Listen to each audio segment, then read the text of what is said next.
नमस्कार मंडळी, राम राम. तर आज आम्ही गेलो होतो पुण्यामध्ये. पुण्याला जायला निघालो होतो. पुण्यात आमचे पाहुणे राहतात, त्यांच्याकडे जाणार होतो आम्ही. पोचलो आम्ही 2 तासातच पुण्याला पोचलो पिंपरीवरून. त्यांच्या सुंदर बाप्पाचं दर्शन घेतलं. त्यांच्याकडे आज पूजा होती म्हणून फुलांची रांगोळी वगैरे काढली आम्ही.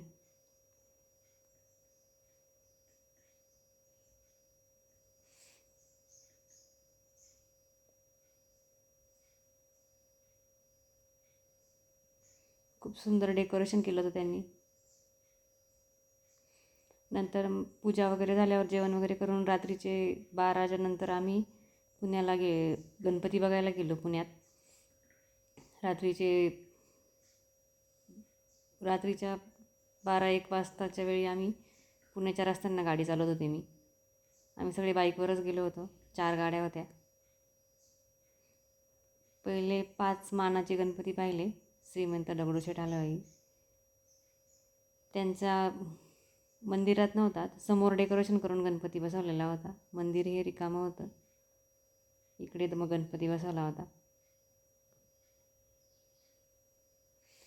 खूप गर्दी असल्यामुळे जवळ काय जाता येत नव्हतं, त्याच्यामुळे लांबूनच दर्शन होतं. आम्ही लांबूनच घेतलं आणि पुढे निघालो दुसऱ्या गणपती बाप्पाला.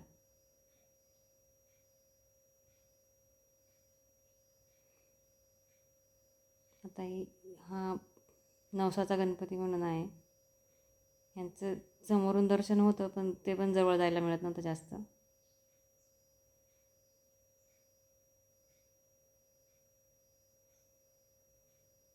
खूप छान आरस होती ही पण.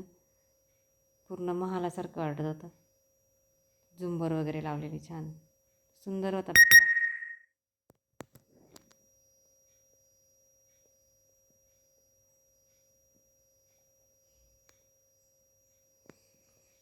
नंतर इथे पाण्यात अशी कुंड ठेवलेली होती. तिथे सर्वजण कॉईन टाकत होते. आम्ही पण टाकले. नंतर पुढे दुसऱ्या गणपतीला गेलो. तिसऱ्या अखिल मंडई मंडळाचा गणपती होता. ती पण मूर्ती खूप छान होती.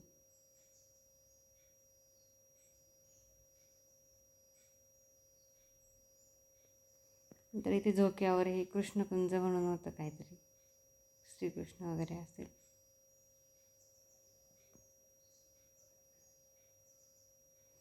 नंतर हा जिलब्या मारुती ट्रस्टचा गणपती होता आतमध्ये.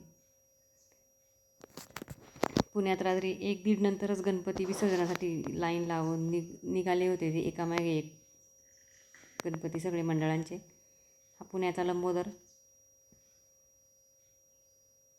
रात्री 2-2:30 वाजता खूप गर्दी होती. हे पुण्याचं मेट्रो स्टेशन आहे. मेट्रो येत होती तिकडनं. येत असतानाचा व्हिडिओ काढला मी.